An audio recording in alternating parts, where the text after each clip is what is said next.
بسم الله الرحمن الرحيم. السلام عليكم ورحمة الله وبركاته. حديث قدسيகள். عن أبي هريرة رضي الله عنه أن رسول الله صلى الله عليه وسلم قال: يقول الله تعالى: ما لعبد المؤمن عندي جزاء إذا قبضت صفية من أهل الدنيا ثم احتسبه إلا الجنة. رواه البخاري وأحمد.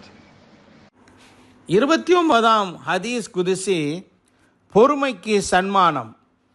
அல்லாஹ்வின் திருத்தூதர் ஸல்லல்லாஹு அலைஹி வஸல்லம் அவர்கள் கூறியதாக அபூ ஹுரைரா ரலியல்லாஹு தஆலா அன்ஹு அவர்கள் அறிவிக்கின்றார்கள்.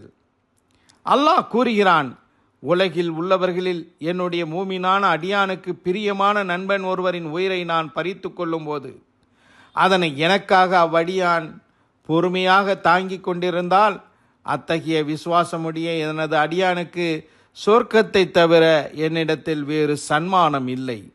ஆதார நூட்கள் புகாரி, அஹ்மத்.